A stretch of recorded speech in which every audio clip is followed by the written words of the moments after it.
Now, moving forward, there was the feeling that there would be an upset or two on the cards, and there was the potential that was ramping up from feeling of people in the boxing scene that it could be in Deontay Wilder versus Joe Parker, and that did materialize. Some of the best laid pounds for Anthony Joshua versus Deontay Wilder now go up in smoke.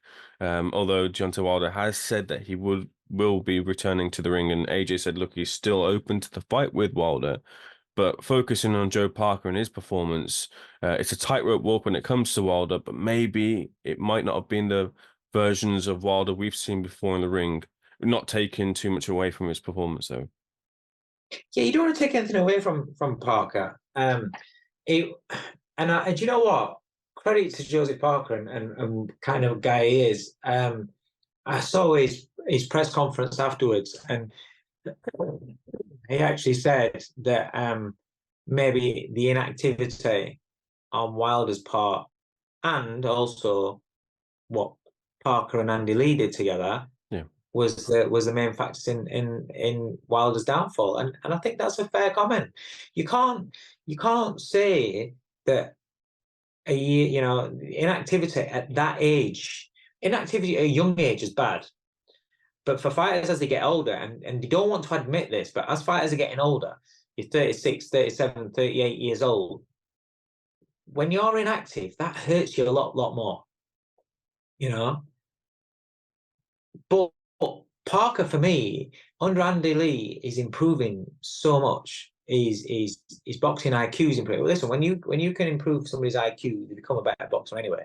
But he's managing to implement what he wants to do here into his physical being on fight night. And I think the job that, because I always felt as though Parker was somebody that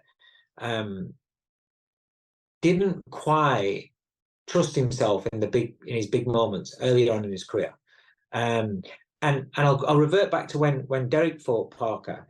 In that fight, he would give off, and people say talking, but I'm in that corner, I'm watching, I'm seeing mannerisms, and he would give off little alarm bells when Derek would get to him and make it. He'd look uncomfortable, and you always felt as though Derek could make him unravel a little bit, even though he was losing the fight. He always felt as though he could unravel a little bit, but then he'd go back to the corner, and Andy Lee would speak to him, and then he'd come back out, and I always felt, and then when I watched it back, and I always felt as though Andy Lee has got him, understands his brain waves, how he thinks, and how he can manipulate his brain to a positive effect, where you can see the confidence growing in the man. And then going into this fight, again, he just the way he carried himself in order to carry out what they was wanting him to do. He looked confident from round one. He didn't go in there thinking, this guy's a big puncher, and I need to, it's obvious you need to not get hit, but you can box in that way and just let a fight drift.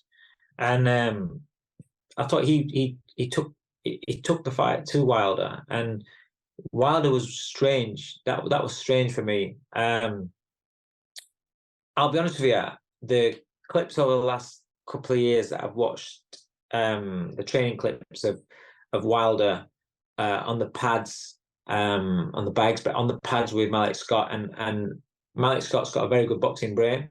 So I was really excited to see how that relationship develops as a fighter coach, and to see how Wilder performed, because he'd be sharp with the jab, he's got a left hook on the pads, and you look at him thinking, whoa, hang on a minute, if he's now not just a one-punch man, and I didn't expect him to be Muhammad Ali, but if he's got basic fundamentals using that left hand, and his balance and stability looks there on the pads, all did.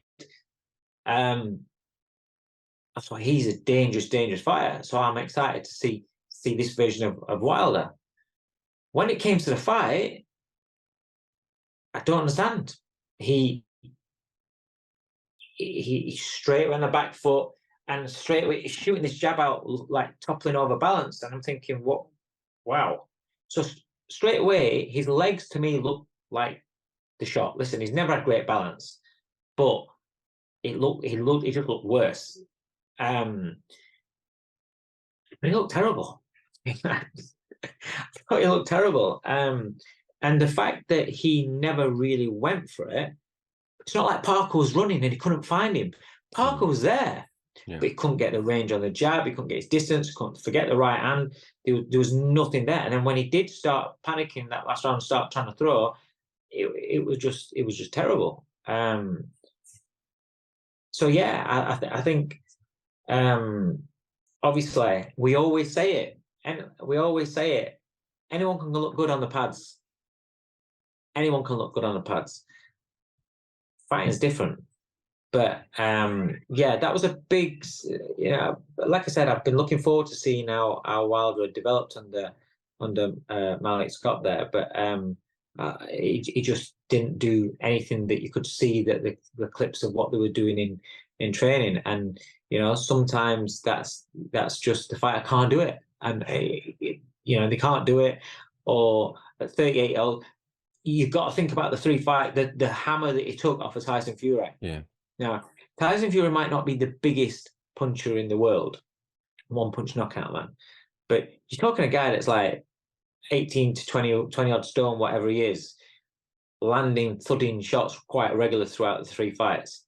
And that was a lot of damage that he took on that. And that last fight, it was like, I may be wrong, but it was like, it reminded me of Riddick Bowe and Amber Holyfield. I think the third one, when you looked at Holyfield and you saw a man that looked, and Holyfield came back after that, but he looked in that moment as though he was completely shot and taking too many shots throughout his career. Wilder just pure bravery in them fights, and pure bravery in that third fight especially. And both of them, again, I'll go, same with Fury. They both left something of themselves in that fight. But Wilder had 3 of them where he took a lot of shots over. And you've got to say, again, as fighters getting older, these fights catch up on you. Again, that sounds really disrespectful to Parker. I'm not being this. Listen, what we've seen times before in the past when Wilder's not, pre-Wilder getting plenty of damage, he'd be getting outboxed and we've always known that Wilder can be outboxed, but he can always turn your lights out at any second. And that's where Parker kept his mentality right, kept focus, kept sticking to what he was meant to be doing, listened, worked well, boxed beautifully, and absolutely controlled. Had Wilder moved around on the back foot, he couldn't generate his power, couldn't generate his leverage, and a brilliant performance from Joseph Parker. And I'm over the moon for him because I put a tweet out last night. Joseph Parker and Elite are 2 of the nicest guys in boxing, and to see them have their moment in such a big fight, it's really good to see. I imagine tomorrow you and your family will be waking up really early, running down to the Christmas tree and unwrapping all your presents. And Dave, you'll unwrap all of yours. But you might feel a little bit hollow having not been able to, as a lot of boxing fans will, not been able to unwrap the thoughts of Anthony Joshua versus Deontay Wilder happening now. This is what irritates the shit out of me about boxing sometimes, is this thing where a fight's red hot and it's going to sell and it's going to make big money, but let's leave it a while, make more money. It'll be even bigger. It'll only be even bigger in terms of money. That's it. And when it's already big and you're talking about fighters that have already got plenty of money, it's just, I just feel as though it's ridiculous because you've already got millions in the bank. So do the fight. Great for your legacy. It's the fight that fans want. That's what boxing's about. Make the fight, and if it's all these ring things, and if it's a great fight, you do it again, and the second time you make even more money. And when you don't, you run the risk of a fight not happening. And we've seen it so many times in the past. And now with AJ Wilder, that is the fight that everyone wants to see. AJ Fury is the fight that everyone wants to see. Wilder's done. Even if that fight happens now, the gloss, the whole glamour about it, you would look at that fight now, you look at Wilder and think he's absolutely gone. the value of it's completely gone. And would people still want to see it? Yeah, of course, of course. But it's not the same as what it used to be. It's not the same as what it was prior to last night. You know, prior to last night, that was red hot. I understand that it didn't happen on that show last night because from what I heard is obviously when they started putting this show together, something like 6 weeks together, putting it together in 6 weeks. I understand how they'll probably have thought one of them might not have been ready for that one, or Wilder's been out for a while, maybe he wanted to fight first. I understand things like that, but they've had plenty of opportunity to do it prior. So it's not just about it should have been last night and it serves them right because it didn't happen last night. No, it's the amount of time. How many years have we been talking about that fucking fight? Do you know what I mean? And it's a fight that now that could have been something that's absolutely electric, huge for the sport because everybody wanted to see it. But yeah, it's gone, and that's just like I said. Hopefully, not just promoters, but hopefully fighters will start understanding. They won't because it's happened before, so I'm talking shit. But in an ideal world, fighters as well as promoters and management will understand that when a fight is hot and everybody's talking about it and there's a clamour and you know it's going to be massive, don't be greedy and think, well, let's wait until it's 3 times massive. Massive's massive. Just get it done and do it. Put a rematch. People put in rematch clauses for dog shit fights. So put a rematch clause in for one of these fights where, we could have waited, but no, let's do it now. Put a rematch clause in, and then we get 2 fights out of it. And if the first fight is a great fight, second fight is going to be even bigger. There's ways around it. I'd like to see things like that happen. Should Wilder retire?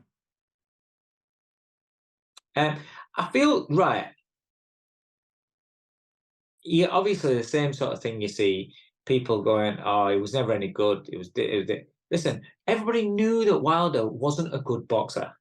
That was never ever one of his assets. It was never throughout his career. It's never been built, promoted, talked about as a great boxer.